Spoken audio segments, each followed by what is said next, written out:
어버이 주일 또는 어머니 날입니다.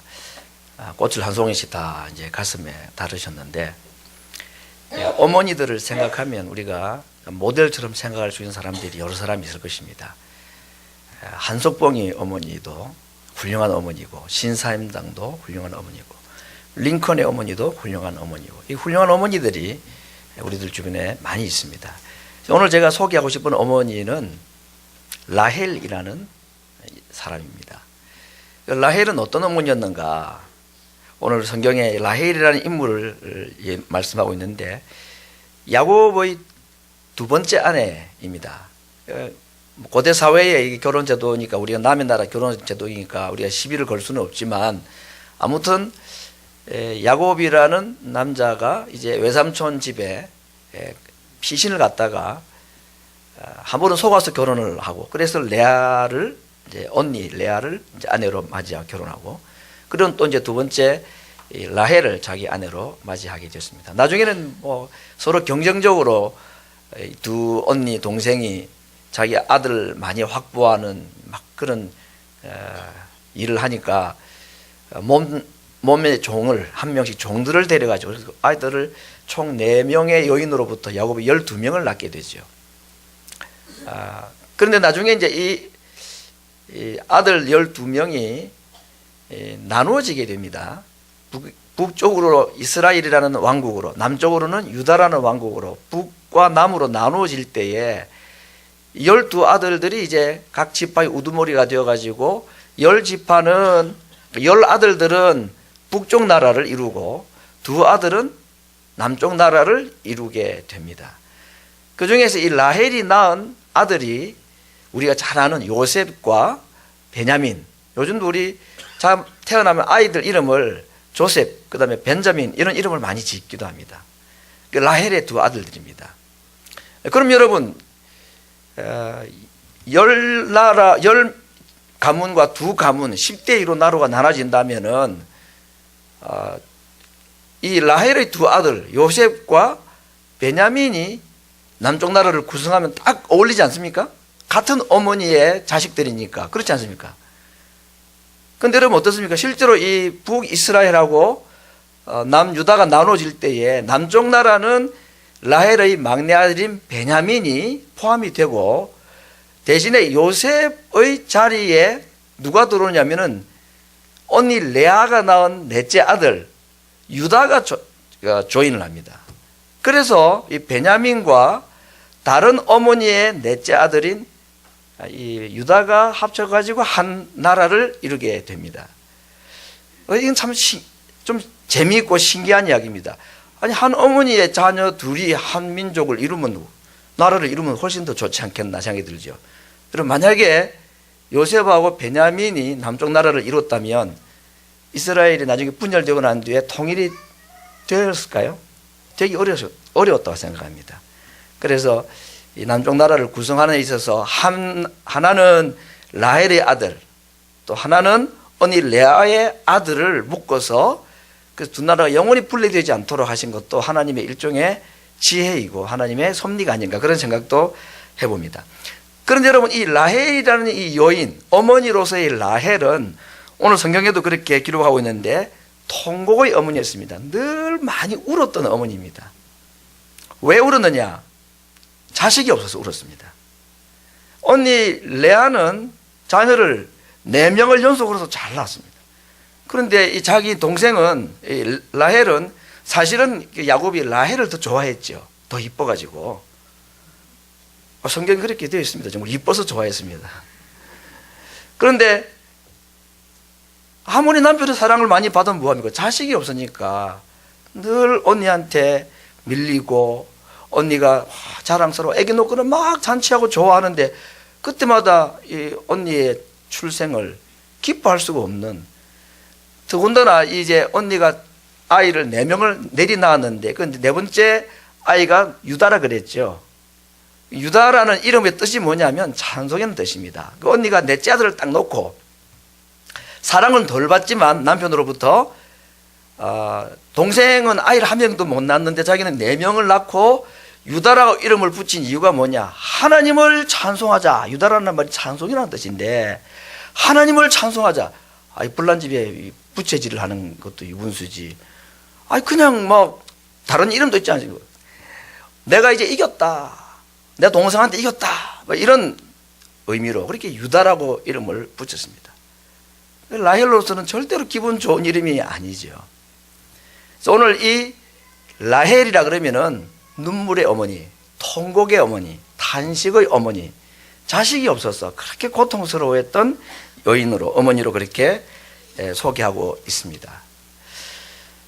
오늘 이 15절 보니까 이 라헬이 어디에서 통곡을 한다 그러냐, 자식이 없어서 우는 어머니인데 어디에서 통곡을 한다 그러냐면 라마라는 곳에서 통곡을 할 것이다, 그렇게 말씀을 하고 있습니다. 이 라마는 어디냐, 라헬의 죽은 장소인가, 라헬의 무덤이 있는 곳인가, 그러지도 않습니다. 그 라마라는 곳은 앞에 말씀드렸죠. 이스라엘이 북과 남으로 나눠졌다고 그랬습니다. 그 북이스라엘과 남유다가 나눠지는 그 경계선 쪽에 있는 하나의 그 지역인데, 이 라마가 왜 의미가 있는 곳이냐 하면 북이스라엘이 먼저 망했죠. 북이스라엘이 망할 때도 그랬고 남유다가 망할 때도 그랬고, 바벨론에서 이스라엘 백성들을 끌고 포로로 이제 잡아갈 때의 포로 집결지가 라마입니다. 그러니까 라마는 이스라엘 백성들에게, 어머니들에게는 고통의 자리입니다. 자식과 헤어지는 장소입니다. 자식이 포로로 끌려가고 종으로 끌려가는 모습을 바라보고 언제 만날지 모르는, 만날 기약이 없는 이별을 해야 되는 장소가 이 라마인 겁니다. 라마 자체가 통곡의 장소일 수밖에 없는 겁니다. 생이별을 하고 그 모습이 마지막 모습일 수 있는 부모와 자식의 이별의 장소니까 통곡의 장소로서는 라마만한 곳이 없는 거죠. 그래서 오늘 라헬이라는 이름도 슬픔의 이름을 우리에게 상기시켜 주는 거 아닙니까? 아들이 없어가지고 자식이 없어서 언니한테 늘 밀려가지고 자식 때문에 고통했던, 자식이 없는 것 때문에 슬퍼했던 여인, 그리고 라마 그러면은 이스라엘 백성들, 포로 생활을 했던 이스라엘 백성들은 다 아는 장소, 그 자식과 생이별을 하게 되는 그런 고통의 자리, 거기에서 라헬이 다시 통곡을 한다.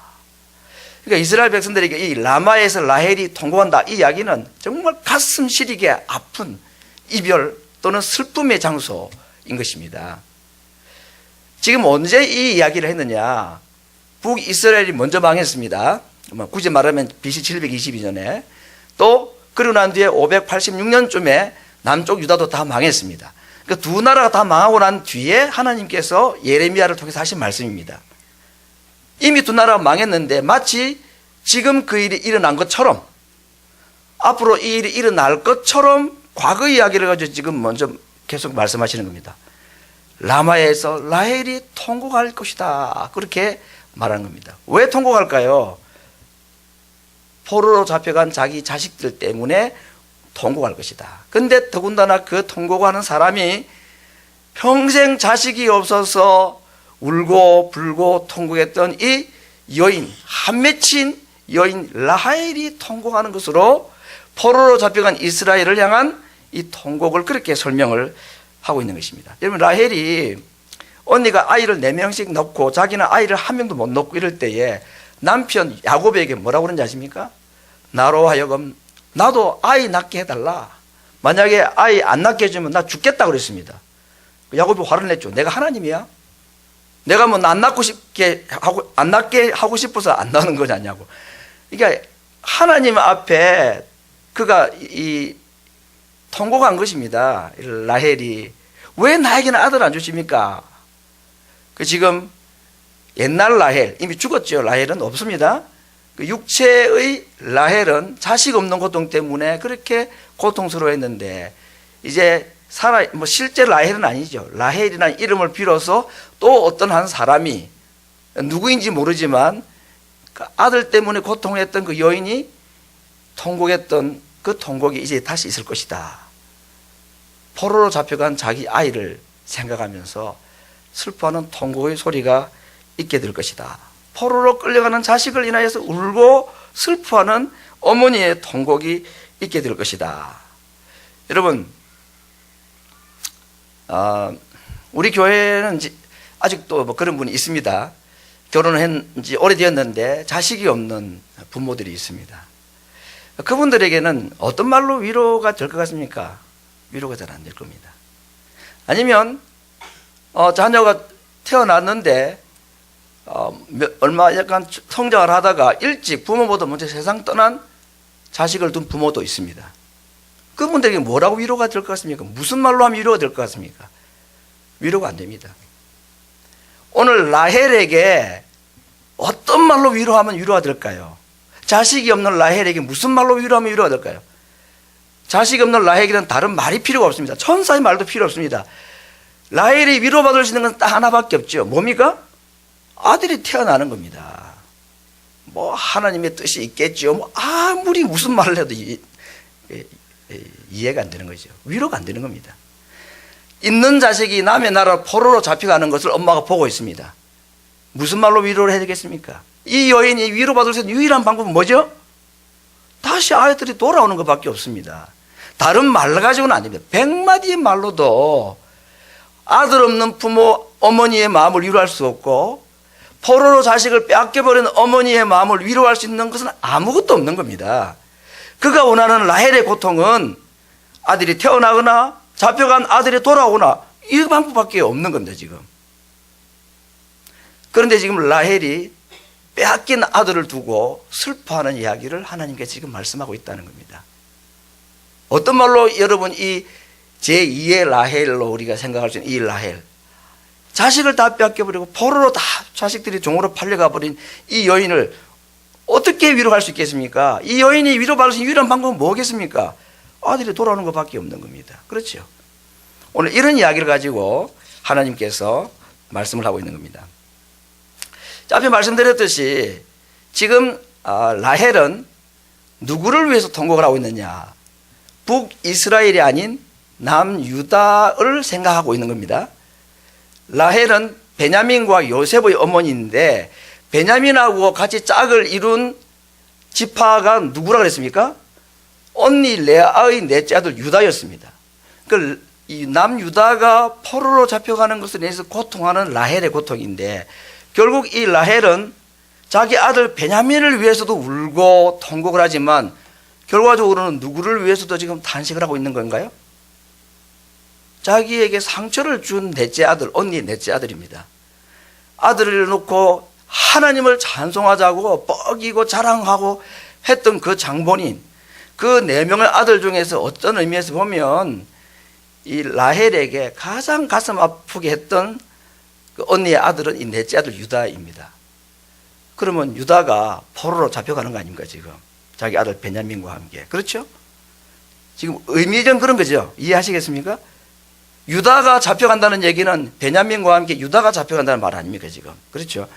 그러면 자기에게 상처를 준 언니의 넷째 아들이 포로로 잡혀간다. 그러면은 이게 뭐 내 아들 베냐민도 아프지만 베냐민도 없으면 내가 하나 더 낳으면 되고 유다가 잡혀간다. 고소해하고 샘통이다. 이렇게도 할 수 있는 상황인 거예요 지금. 사람으로서는 그럴 수 있는 겁니다. 그런데 오늘 라헬은 그렇게 하지 않습니다.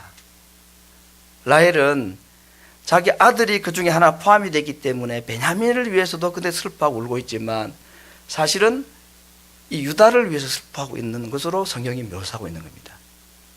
자기에게 상처를 주었다고 할 수 있는 그 유다가 잡혀가는 것을 보고 마치 자기의 친아들이 베냐민 또는 요셉이 포로로 끌려가는 모습을 보는 것 같은 통곡이 있다고 그랬습니다. 오늘 성경에 보니까 위로받기를 거절하였다고 그랬습니다. 왜냐하면 지금 아들이 잡혀가는 모습을 보고 위로받을 수 있는 어머니에게 어떤 말로도 위로가 안 되기 때문에 나에게 더 이상 뭐 위로받으라는 말 하지 말라 그럽니다. 지금 내가 위로받을 수 있는 방법은 포로로 잡혀간 내 아들이 돌아오는 것이고 죽은 아들이 살아 돌아오는 길밖에 없지 다른 것으로 나를 위로하려 하지 말아라는 겁니다. 참 무서운 표현 아닙니까? 이 위로받기를 거절하였다. 왜 거절하였겠습니까? 위로가 안 되기 때문입니다. 무슨 말로도 위로가 안 되기 때문에 위로하려 하지 말아 달라 하고 지금 부탁합니다.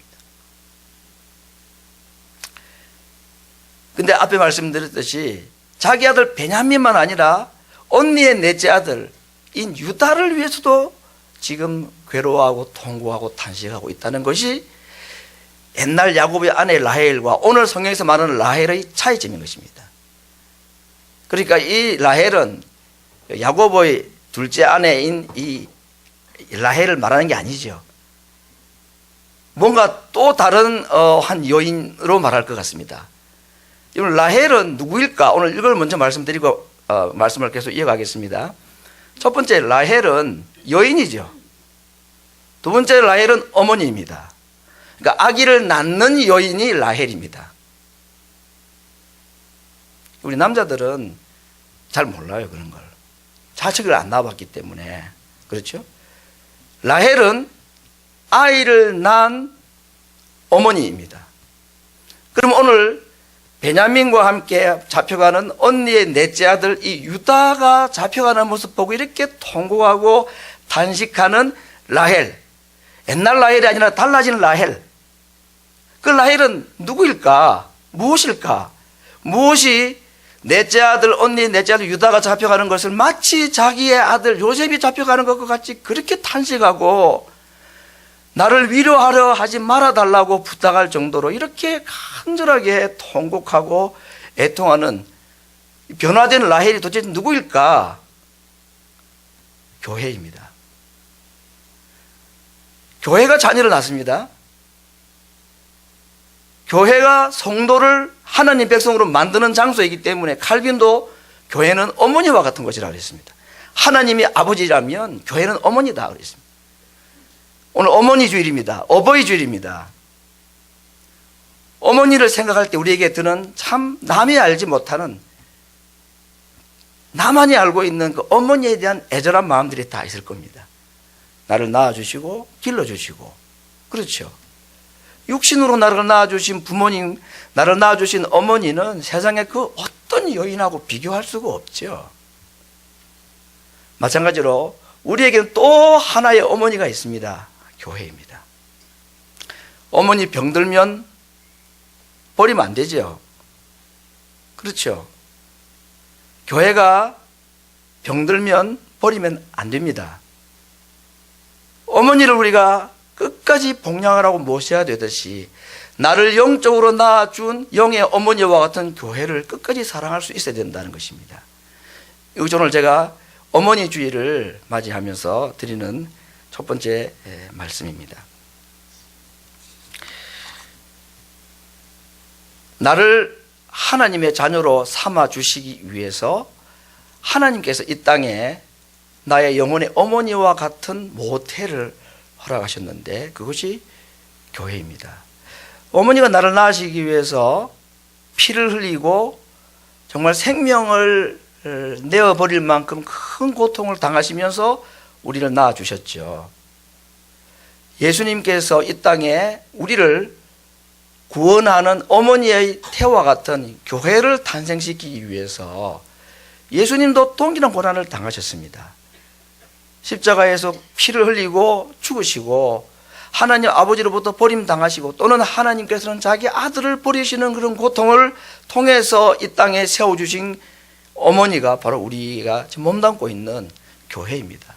이 건물을 말하는 것이 아니라 보이지 아니하는 이 교회가 우리를 하나님의 자녀로 나를 이 땅에 태어나게 해주고 나를 하나님의 자녀로 거듭나게 해주는 장소로 사용하신 어머니의 태와 같은 것이 교회라 하는 것입니다. 그래서 오늘 우리가 어머니 주일을 생각하면서 먼저 첫 번째 육신의 어머니도 우리가 기억을 해야 되겠지만 우리가 영혼의 어머니와 같이 만약에 내가 교회가 아니었다면 예수님을 믿을 수 있었겠습니까? 예수님을 믿지 않는다는 것은 다른 말로 어떻게 설명해야 될지 모르겠습니다만 단순하게 간단하게 하면 내가 구원받지 못한다는 말이 아닙니까? 어머니의 태가 없이 우리가 탄생을 못하듯이 교회가 아니고는 우리가 영적으로 하나님의 자녀가 되지 못하는 거 아닙니까? 그런 점에서 우리가 어머니도 참 고맙고 감사하죠. 그러나 우리의 영혼의 모태와 같은 이 교회도 참으로 고맙고 감사한 기관입니다. 하나님께서 피를 흘리셔서 세우신 우리의 영혼의 구원을 위해서 만들어주신 곳이 이 교회라는 겁니다. 그래서 오늘 우리가 어머니 주일, 여러분 사실은 이런 어린이 주일, 어버이 주일, 이런 절기 주일날 설교하는 것이 참 어렵습니다. 제가 이제 단임 8년이 되었으니까 8번째 지금 어버이 주일 설교를 하는 거 아니겠습니까? 여러분은 작년 설교도 못 기억하시겠지만 담임 목사는 봐야 됩니다. 작년에 무슨 설교를 했나, 중복하지 말아야지, 그런 마음이 있습니다. 그래서 이 참 다른 절기도 그렇지만 특별히 이 어린이 주일이라든지, 어린이 주일은 또 설교할 게 많긴 많은데 이 어버이 주일은 설교할 본문이 너무 한정되어 있어서요. 정말 참 보통으로 이렇게 고민하지 않으면 안 됩니다. 물론 뭐 에베소 6장 1절에서 3절 그거 하면 제일 쉽죠. 주 안에서 내 부모를 공경하라. 그 해마다 해도 괜찮습니다. 왜? 해마다 해도 우리가 그대로 못 사니까 잘 들어야죠, 계속. 그런데 오늘 제가 이 예레미야서에 있는 이 어머니 주일과는, 어버이 주일과는 전혀 상관이 없어 보이는 이 한 여인의 라헬의 이야기를 가지고 어버이 주일 설교를 하게 된 것은 첫 번째 의미는 바로 이것입니다. 우리의 육신의 어머니가 있었듯이 우리에게 영혼의 어머니가 있었기 때문에 내가 하나님의 자녀가 될 수가 있었다. 그것이 바로 교회이고, 어머니가 피를 흘리고 나를 낳으셨듯이 하나님께서 아들의 피를 흘리시고 나를 세우시기 위하여 만드신 어머니와 같은 곳이 교회이기 때문에 내가 이 교회든 저 교회든 내가 교회 교인이 됐다는 것을 하나님 앞에 감사하고, 어머니 주일날 우리가 첫 번째 먼저 감사해야 될 대상이 있다면 우리에게 교회를 주신 하나님께 감사하는 것이 어머니 주일날, 어버이 주일날 우리가 하나님께 먼저 드려야 될 고백이 아닌가, 그런 생각을 하게 되었습니다. 어린이 때는 부모님과 함께 집에 있을 때에 어제까지 엄마하고 싸우고 다투다가도 5월 8일이 되면 학교에서 선생님이 나눠주는 꽃이든지 문방구에서 사서든지 좀 정성이 있으면 삐뚤빼뚤 종이 잘라서 내가 만든 꽃이든지 생화를 어디서 가져오든지 해서 부모님에게 이게 다 꽃을 꽂아드렸습니다. 지금 생각하면 참 좋은 추억입니다. 이미 세상에 안 계신 부모님이기 때문에 내가 꽃 한 송이 꽂아드리고 싶어도 꽂아드릴 부모님이 이 땅에 안 계셔서, 또는 살아는 계셔도 나와 함께 미국 땅에 필라델피아 땅에 살지 않기 때문에 그 어머니께 뭐 별거 아니지만 그 한 송이의 마음 아닙니까? 우리의 마음. 어떻게 다 표현하겠습니까? 나를 이렇게 낳아주시고 길러주셔서 감사합니다는 그 감사의 마음을 꽃에 담아 드리는 건데, 그것도 참 지나오라니 추억이고 감사할 일이고, 그렇게 하지 못하는 것이 참 아쉽기도 하고 그런 마음이 듭니다. 제가 오늘 아침에 말씀을 정리를 하면서 정말 어머니 아버지 살아 계신데 한국에 계시니까 어버이 주일 설교할 사람이라고 생각했지만 내가 어머니에게 꽃을 달아야 될 아들이라는 생각을 잠시 잊고 있었던 거죠. 그래서 지금 못하는 것이 좀 아쉬움이 있더라고요, 정말. 그러나 어머니 주일, 어버이 주일을 생각하면서 늘 드는 생각 중에 한 가지가 그것입니다. 나는 아버지와 같은 아버지는 못 되겠다. 아버지가 되고 나니 아버지가 더 위대해 보이는 거고, 어머니가 되고 보니까 내 어머니가 얼마나 위대한 영웅인가 하는 것을 알게 됩니다. 그래서 확신을 하게 되었습니다. 나는 죽었다 깨어나도 아버지 같은 아빠는 못 되겠다. 그래서 겸손하게 기도를 그렇게 할 수밖에 없었습니다. 하나님, 적어도 내 아버지와 같은 아버지는 되게 해 주시옵소서. 아니, 그렇게 되려고 애를 쓰기를 원합니다. 그러면서 마음속에 한켠에 너무너무 송구하고 어쩔 수 없는 현실이기 때문에 받아들일 수밖에 없다 싶지만, 마음 아픈 것은 아버지가 되어보니 아버지의 사랑이 큰 걸 알았지만, 아버지가 되어보니 아버지보다도 자식이 더 눈에 많이 들어오니 우선순위에서 아버지가 아들에게 밀릴 수밖에 없는 이 어쩔 수 없는 현실, 어머니 아버지도 내 이 현실을 이해는 하시겠지 생각하지만 참 송구한 마음을 금할 길이 없습니다. 아직 육신의 부모님 살아계시면 저를 포함해서 후회 없이 좀 더 수고하고 좀 더 허비하는 한이 있더라도 육신의 부모님 우리 자식들에게 가려서 좀 밀려나지 않도록 해야 될 것입니다. 그렇게 해도 어쩔 수 없이 우선순위에 밀릴 수밖에 없습니다. 그것도 부모님들이 이해는 하실 겁니다만은 다시 이 어머니를 우리에게 주신, 교회도 하나님 주셨지만 어머니도 하나님이 주셔서 교회를 인하여 감사하고 내게 육신의 어머니를 인해서 감사하고 그 어머니를 정말 공경하고 존경하는 그런 마음을 이 아침에 다시 하는 시간이 되었으면 좋겠다 하는 마음이 오늘 목사로서가 아니라 아들로서 제 마음속에 참 간절하게 가지고 있는 마음인 것입니다. 오늘 말씀과 통해서 두 번째 제가 드리고 싶은 말씀은 오늘 읽지 않았습니다마는 이 고통하는 라헬에게 주시는 하나님의 응답이 오늘 16절, 17절에 기록이 되어 있습니다. 자식을 낳지 못해서 또는 낳은 자식을 포로로 빼앗겨서 생이별하는, 그래서 통곡하는 라헬의 통곡의 소리를 들으신 하나님께서 라헬에게 즉각 응답하셨습니다. 16절과 17절을 제가 읽어보겠습니다. 오늘 이 구절이 자식을 둔 부모들인 우리들에게, 어머니들에게 큰 위로와 확신의 말씀이 되기를 바랍니다. 나 여호와가 이같이 말하노라. 네 소리를 금하여 울지 말며 내 눈을 금하여 눈물을 더 이상 흘리지 말라. 네 일에 가품을 받을 것인즉 그들이 그 대적의 땅에서 다시 돌아오리라. 여호와의 말이니라. 나 여호와가 말하노라. 너의 최후의 소망이 있을 것이라. 너의 자녀가 자기들의 경대로 돌아오리라. 포로로 잡혀가는 아들을 보고 라마에서 통곡하며 슬퍼하는 라헬의 통곡을 들으신 하나님께서 그 라헬에게 주시는 약속입니다. 자식을 인하여서 내가 하나님 앞에 울부짖고 통곡하며 기도하는 라헬의 고통으로 기도하는 이 땅의 어머니들에게, 믿음의 어머니들에게, 기도의 어머니들에게 주시는 하나님의 약속입니다. 나 여호와가 이제 말하노라. 너의 우는 소리를 더 이상 울지 말고 너의 눈물을 더 이상 흘리지 말아라. 너의 기도가 가품이 될 것이고 때가 되면 이 땅으로 너의 자식이 돌아오리라. 떠나버린 신앙의 세계로 너의 자식이 돌아오리라. 떠나버린 부모의 품으로 너희 자식들이 돌아오리라. 누구에게 주시는 약속입니까? 라마에서 통곡하는 라헬 어머니의 통곡의 기도를 들으신 하나님의 약속인 것입니다. 18절에 계속해서 말씀하십니다. 에브라임이 스스로 탄식함을 내가 종령이 들었느니. 에브라임이 포로로 잡혀가서 거기서 통곡하고 탄식하고 회개했다는 얘기입니다. 포로로 잡혀가서야. 아들의 회개 소리를 들으신 하나님께서 그렇게 약속한 것입니다. 주께서 이제 에브라임이 포로로 잡혀간 장소에서 하나님께 회개합니다. 주께서 나를 징벌하시며 멍에에 익숙지 못한 송아지 같은 내가 징벌을 받나이다. 주는 나의 하나님이시니 여호와시니 나를 이끌어 돌이키소서. 그리하시면 내가 돌아가겠나이다 라고 말할 것이다 하는 겁니다. 포로로 잡혀갔던 땅에서 에브라임이, 너의 아들이, 하나님, 이 멍에가 익숙하지가 않습니다. 이 포로 생활이 정말로 익숙하지가 않습니다.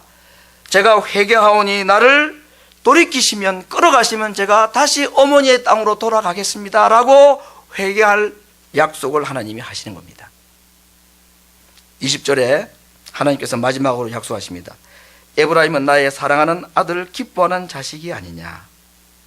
에브라임이 누구의 자식입니까? 레아의 자식이고 라헬의 자식이죠. 통곡하는 어머니가 잃어버린 아들입니다. 에브라임은.